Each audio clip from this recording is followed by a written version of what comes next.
There are a little over 793,000 job openings in America.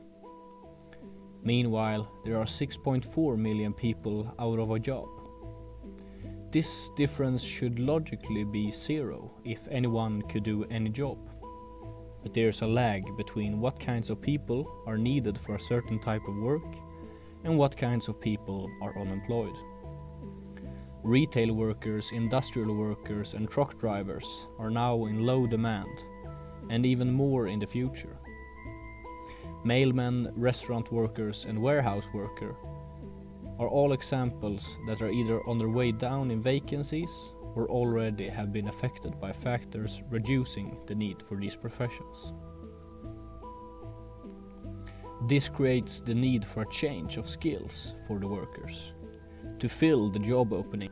Otherwise, there are risks of making thousands of people unemployed every time there's a new piece of technology, making fast technological development unsustainable, since ability to adapt to what kinds of workers society produce only work in generational shifts, meaning the process of the job disappearing needs to be at the same pace that less and less people are educated for it. As an example, there are not a huge amount of unemployed factory workers, since the need for factory workers decreased at a speed in which the amount of factory workers are able to adjust. As a counterpart, coal miners are not the same. The decrease of coal happened rather quickly in only a couple of decades, meaning a person who started working as a coal miner when coal production was going strong in the 2000s is only 35 or 40 today, way too early to be out of the job market, and perhaps when a stable income is needed the most. This happened at the same time it appeared millions of jobs attached to IT, web developers, IT developers and so on. This on top of that more and more we see a fast changing job market with new kinds of work popping up in all kinds of places. Meanwhile, we see them die in others. This fast pace makes it hard to just have one career over your lifetime, since it is becoming harder and harder to see what the jobs will look like in the future.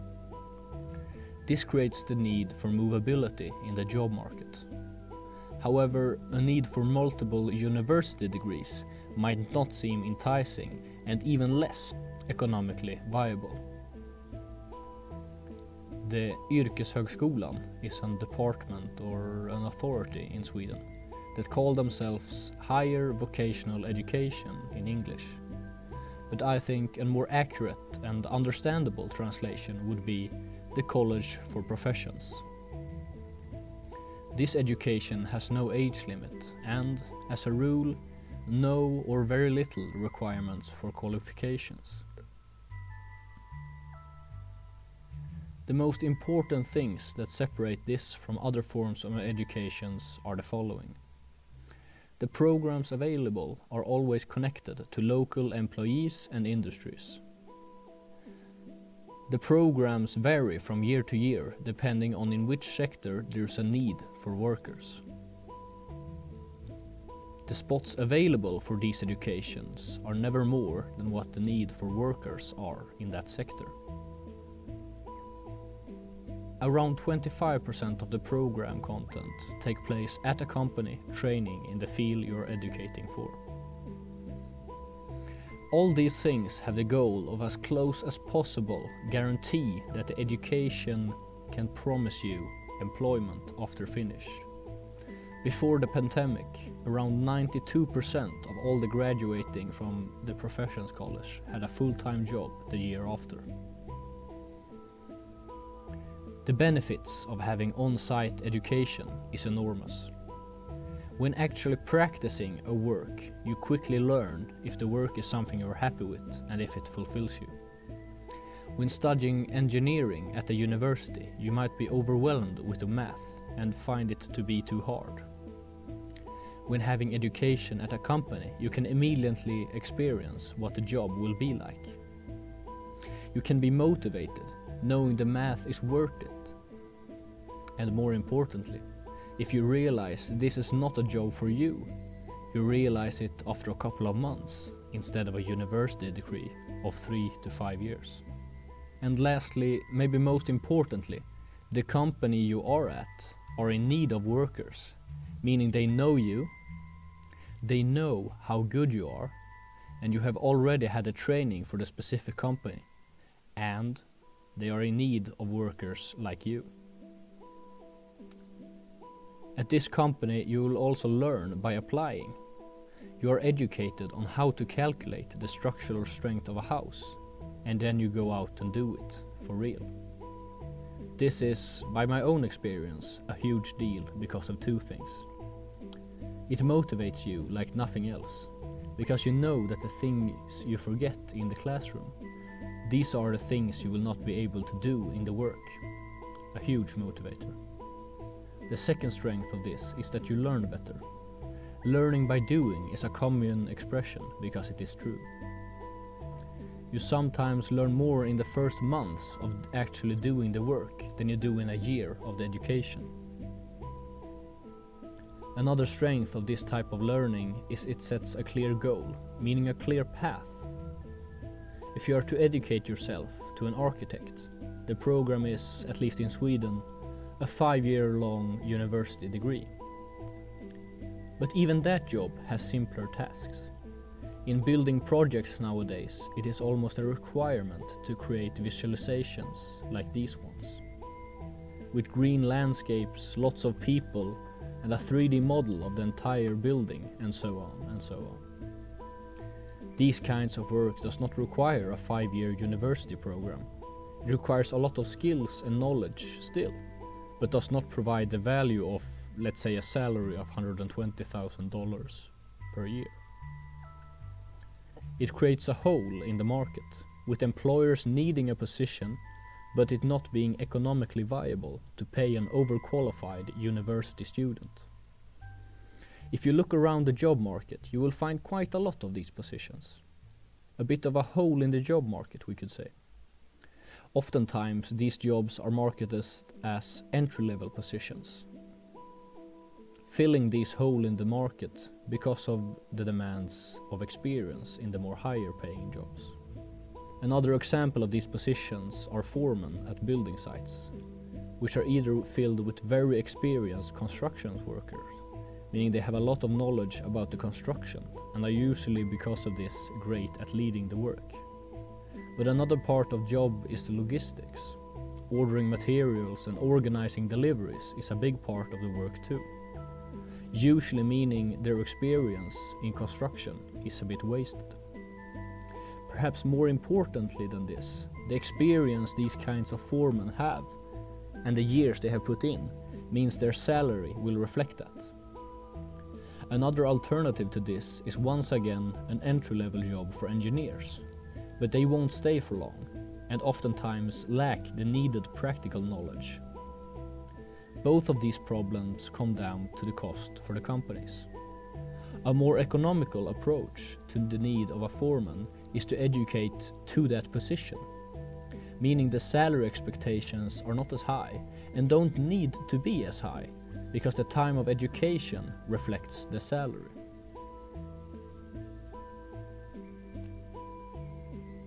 A perhaps unseen possibility of these jobs are assisting jobs. If you have a university degree and a job, you might often find yourself spending the most part of your day doing work that absolutely does not require a university degree for. By hiring assistant jobs, these people can learn and assist the person with more theoretical knowledge. This also makes it possible for older people to educate themselves. A construction worker who is getting too old to wear a hard hat can get an education without needing to put down 5 years, but perhaps 1 year, and write some of the courses off thanks to experience in the workplace. A better engineer is hard to find than the one who walked 20 to 30 years in the shoes that will actually use the blueprint he lays out, still using his knowledge just as productively even if he is injured. An education like this provides the possibility to actually use the truckers, commercial workers and industrial workers to fill the gaps where the jobs are needed by a simple and effective education. A person with family can, later in life, when they have a family, house and all the hurdles to start studying, realistically get an education, since the threshold is much lower, at least when it comes to the time with a lower paycheck. To be able to have a sustainable immigration, there needs to be a job. Migrants will always be an underclass if the only jobs are available are the ones requiring no or little education. But to create a system where an immigrant can learn the language, gets a place to live, and finally is educated to a position where there is huge demand. The possibility of the labor immigration that gave boosts to country's economy is not dead. Instead, the need for expertise and knowledge has just been added to this factor. Let's talk a bit about the gold mine that is helping people to get a job. This is calculated using American numbers and stats, since they are the most available. If Professions College runs 3 classes of 30 people every year and only 80% goes from unemployed to working for an average wage with a tax of 24.8, it amounts to just over $1 million. This is calculated so that every year $1 million is added to the taxpayers. And keep in mind, this finances the Professions College to keep on running for 1 more year, adding another million, and it keeps on adding. This is calculated as if an unemployed person's cost the taxpayer $0, which is never true, since there is social security and a lot of other costs the state spends on people without an income.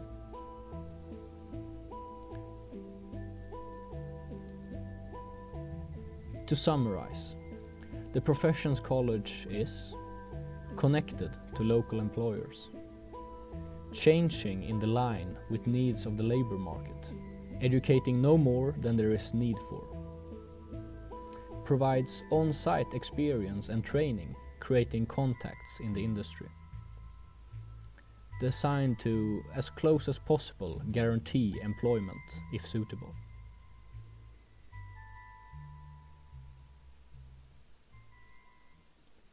The Professions College creates much quicker education to jobs in demand,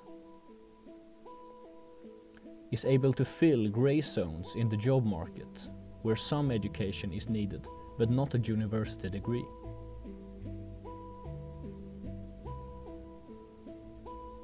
Enables movement in the job market in older ages, making the transition as painless as possible.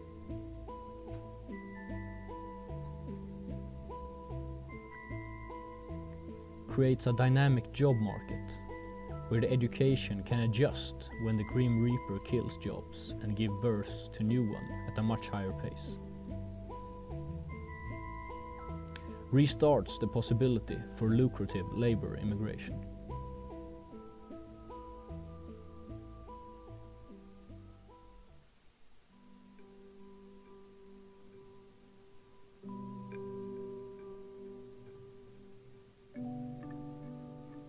What is the problems with Sweden's Professions College?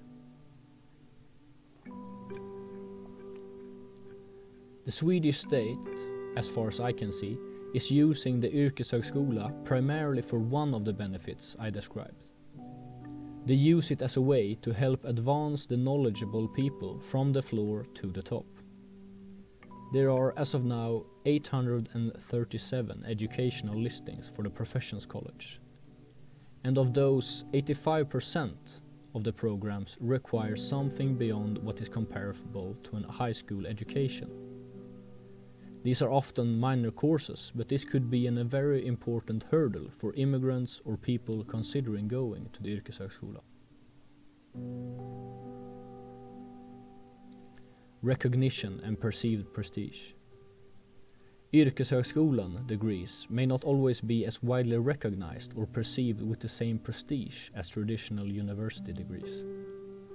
While certainly some employers value practical skills and the specific vocational training offered by these programs, others may still prioritize candidates with traditional university degrees. However, this perception is almost certainly even stronger in the students' eyes, causing the real problem.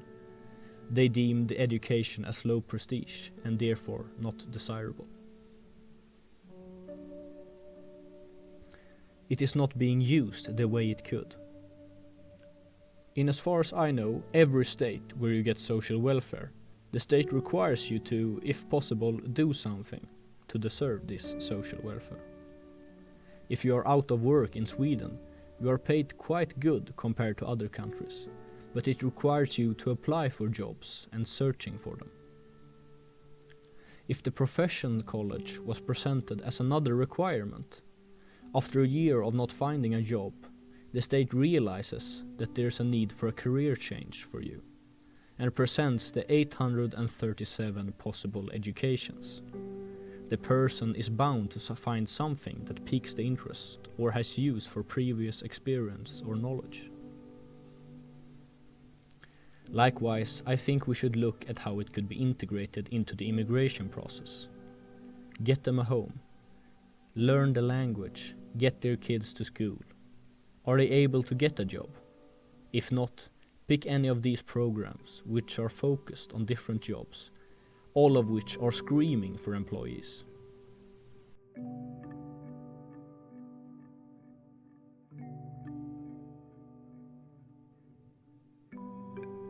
I had a couple of reasons for making this video. Partly because I think the Professions College is what you could call a diamond in the dust. It is already working well, but even in Sweden the knowledge of it is not widespread, especially amongst the younger people, and I think could be used to much higher potentials. As much as I wanted to talk about this, I also wanted to highlight a thing. That we are not moving away from the need of people in the workplace. We are moving away from the need of just bodies in the workplace. And instead we are moving towards the need for specialized people. The need is for people with specialized skills. And since we have started to realize this need, and everybody is flocking to higher educations, perhaps we should stop and think about if we really are in the need for the old-fashioned, know a bit about everything engineers. Perhaps we should change our perceptions from, okay, your 5 years are done, now you know everything, farewell, to 2 years done, you know what you need to now, come back again. We as humans are creating things more and more complex, and as has been in the process in all of human evolutions, we have to become more and more specialized and work together. The problems are becoming greater and more complex. This causes the need for us to change how we think about education, from the traditional notion of completion to a continuous learning journey.